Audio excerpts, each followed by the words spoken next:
और उनसे मांग की है कि एक नई फोरेंसिक टीम की गठन की जाए, जो कि इंडिया के जो बेस्ट फोरेंसिक डॉक्टर्स हैं उसमें उनका इन्वॉल्वमेंट हो। क्योंकि जो ऑल इंडिया इंस्टीट्यूट का रवैया हुआ है, जिस तरह से उन्होंने इस रिपोर्ट का जिस तरह से बनाया है और जिस तरह से अपने आप को कंडक्ट किया है, उनका जो सारा कंडक्ट है बहुत ही सवालिया निशान उठाता है। उनके डॉक्टर टीवी चैनल पे आकर के बताते हैं कि क्या उनका फाइंडिंग है, जबकि कोई रिपोर्ट अभी तक जो है पब्लिक डोमेन में नहीं आई है। हमने बहुत कोशिश की कि उनसे रिपोर्ट की कॉपी हमको मिले, जिसमें कि हम एक स्पष्ट रूप से कह सके कि क्या इस रिपोर्ट में क्या त्रुटियां हैं, क्या गलतियां हैं। वो रिपोर्ट भी देने को तैयार नहीं है, पब्लिक डोमेन में आज तक रिपोर्ट नहीं दिया है। डॉक्टर सुधीर गुप्ता ने ही मेरे को बहुत पहले कहा था, ये एक्चुअली मेरे पास आए थे 1 साल पहले। हमारे बड़े अच्छे दोस्त अमरेंद्र शरण की डेथ हुई थी और सीनियर एडवोकेट थे, सीनियर एनसीपी लीडर भी थे अमरेंद्र जी, और इनका केस ये करते थे और इनके अमरेंद्र शरण की वजह से ये आज इस कुर्सी पे बने हुए हैं। तो जब उनकी देहांत हुई तो मेरे पास आए, कहे कि अब आप अमरेंद्र शरण आपकी बड़ी इज्जत करते थे, आगे से आप मेरा केस करेंगे। तो इस तरह से हमारे साथ वो बात करते थे, हमेशा डिस्कस करते थे इस केस को, बड़े डिटेल में डिस्कस किया उन्होंने मेरे से। और जब मैंने उनको फोटोग्राफ भेजा तो फोटोग्राफ देख करके स्ट्रेट अवे कहना है कि 200% ये स्ट्रैंगुलेशन का केस है और इसमें कोई कह ही नहीं सकता कि ये सुइसाइड का केस है। तो कोई इतना सीनियर डॉक्टर एक फोटोग्राफ देख के अगर इस तरह का इररिस्पॉन्सिबल स्टेटमेंट अगर कर रहा है, तो इसी से पता चलता है कि इस तरह के रिपोर्ट की क्या अहमियत हो सकती है। अगर ऐसी उनको रिपोर्ट, अगर उनके हिसाब से ऐसी रिपोर्ट बन सकती थी, तो इस तरह से उनको लूज कमेंट 200% स्ट्रैंगुलेशन का केस बोलने का कोई हक नहीं था। मेरा ये मानना है कि एम्स के पास सुशांत सिंह राजपूत की बॉडी नहीं थी। उनको ये ओकेजन नहीं था कि उस पोस्टमार्टम रिपोर्ट करें या कोई कंक्लूसिव फाइंडिंग दें। उनको एक सिर्फ ओपिनियन देना था कि जो काम कूपर हॉस्पिटल ने किया वो सही है, और कूपर हॉस्पिटल में जो रिकॉर्ड मेंटेन किया है उस रिकॉर्ड के बेसिस पे क्या ये कहा जा सकता है सर्टेनिटी से कि ये डेथ बाय हैंगिंग है या डेथ बाय स्ट्रैंगुलेशन है, इसमें सुसाइड का पॉसिबिलिटी है या इसमें पॉसिबिलिटी ऑफ मर्डर है। सुसाइड होगा कि नहीं होगा ये इनके दायरे में नहीं आता है, क्योंकि सुसाइड होगा कि नहीं होगा ये पुलिस का काम है डिसाइड करना। आदमी का डेथ बाय हैंगिंग भी अगर हो तो उसमें भी जरूरी नहीं कि वो सुसाइड हो।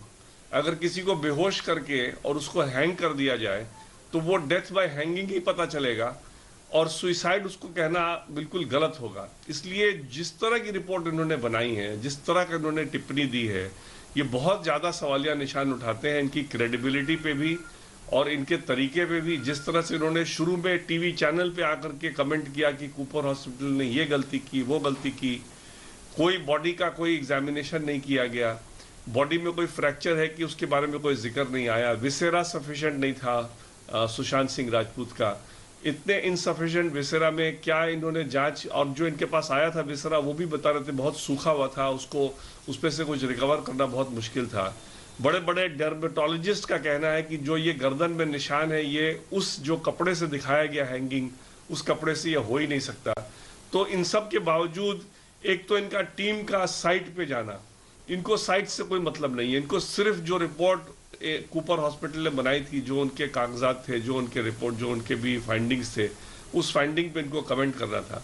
ये जा करके वहां साइट पे देख रहे हैं, ये सब काम सीबीआई का है, ये सब काम सीबीआई को तय करना है कि साइट पे क्या हुआ नहीं हुआ, क्योंकि सीबीआई मुंबई पुलिस की जगह पे आज के दिन काम कर रही है। मुंबई पुलिस ने इसका इंक्वेस्ट का काम किया था, सीबीआई को अब जब एफआईआर दर्ज है उस एफआईआर के बेसिस में जो इन्वेस्टिगेशन करना है तो साइट पे जाकर के देखना उनका काम है।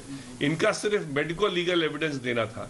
तो इसमें ये बहुत पूरी तरह से चूक गए हैं। जिस तरह से उन्होंने ये रिपोर्ट बनाई है, जिस तरह से इनका कंडक्ट रहा है, जिस तरह से इनका लूज स्टेटमेंट रहा है, इनका जिस तरह से इनके टीम के मेंबर मीडिया के सामने आ करके कमेंट करते रहे हैं, इससे बड़ा क्लियर स्पष्ट होता है कि ये बहुत ही इन्होंने लापरवाही की है, बहुत ही गैर जिम्मेदारा काम किया है, और सीबीआई को इनके कंडक्ट को भी इन्वेस्टिगेट करना चाहिए कि इस तरह से इन्होंने ऐसे गैर जिम्मेदारा तरीके से इस तरह का रिपोर्ट किस तरह से बना दिया और ऐसे ऐसे लीक करके मीडिया में जा करके बोलना, ये मेडिकल काउंसिल ऑफ इंडिया के भी रेगुलेशन के खिलाफ है, एथिकल रेगुलेशन है मेडिकल काउंसिल ऑफ इंडिया का, उसके भी खिलाफ है।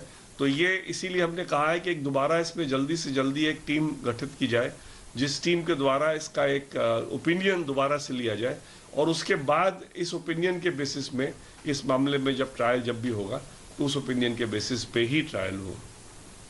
Today I have called this press conference only because we on behalf of the family have written to the CBI director to constitute a fresh forensic team to look into the reports prepared by the Cooper Hospital and also to give an opinion as to whether the opinion given by the Cooper Hospital can be sustained or not, or whether there are some infirmities in that report, or whether the death can be said by hanging or it can be said to be murder, that is death by strangulation. The cause of death probably in both cases will be the same, which is by asphyxiation, but if it is by hanging also there can be murder, because even if it is by hanging, murder cannot be ruled out. And the easiest way to do death by hanging, which will be murder, is by making somebody unconscious and then hanging him from wherever he is found to be hanging. And the report will always indicate that it is death by hanging, and it can't indicate that it is suicide. Suicide is a question which only the CBI could have taken, and this AIMS team had no right whatsoever to... All right, that's Vikas Singh, a lawyer of Sushant Singh Rajput's family, claiming that they need another opinion, they need other experts. A lot of people raising the question that Mr. Singh, whatever, I mean, is it that till the time they don't get a favorable opinion, they will keep asking for board to be changed? 7 doctors from AIMS, top doctors, 5 from Cooper Hospital, all coming to the same conclusion. And it's he's a senior lawyer, and it's forensics is a study of all these aspects itself. By even saying that there was somebody must have drugged him and then hung him, there has to be signs of force entry. There has to be many other, in fact, signs as well. There will be signs on the body as well. If somebody is being hung, somebody is being suspended. But anyway, Mr. Singh is entitled to his opinion, and the family now wants the entire panel to be changed as far as these investigations are concerned. Going across now and taking you back to Mumbai, where my colleague Saurabh Vakhtania is outside Riya Chakrabarti's residence. Saurabh, just give us a sense, has Riya Chakrabarti reached, in fact, her residence 28 days after she was sent to prison? Her brother still inside. I mean, you know, what are the atmospherics? What is it that you are picking up from around, and has there been any reaction from the family? Well, Ankit, right now no reaction from our family, but right now we are outside Riya Chakrabarti's residence. But very importantly, we as a responsible journalist at India Today, we are not going to go inside this particular building. We are not going to pound on her car. We are not chasing Riya Chakrabarti's car. But in some time, hardly in 10-15 minutes, Ankit, she should be here. As far as the Vikas Singh press conference, which I was hearing, already 5-doctor panel from Cooper Hospital conducted the postmortem. Forensic experts from the Mumbai police officials were present over there. Let me tell you, the FSL, the state FSL, the forensic lab of Maharashtra, also conducted the investigation. Now we have doctors from the AIMS, all suggested that it's a clear case of suicide. But now the huge allegations have been made by the Sushant Singh Rajput family. Saurabh, now, very importantly, in today's order, Ankit, if we go by... Saurabh, I just want to understand. Yeah, we'll talk more about that, Saurabh, but just give us a sense. How long before Riya Chakrabarti reaches her residence? Ankit, it should take around 10 to 15 minutes more, seeing that how traffic conditions are right now in Mumbai. It's a rush hour situation. It's a peak hour in Mumbai, and it's the same traffic from south to northbound. So she's coming from Baikalla to Santa Cruz, where right now we are present. So it will take some time. We are expecting actually that some police officials should be present outside her building, because there are some media houses who are going to pound on her car. But right now we are not seeing any such police officials. But in 10-15 minutes, Ankit, Riya Chakrabarti should be here at her building, back to her family. May I request you to stay on with me, Saurabh? I'm just going to come back to you. And as Saurabh was saying, the Mumbai police has also, in any way today, had told and specifically asked the media not to chase Riya Chakrabarty's vehicle. If they do, their cars would be impounded.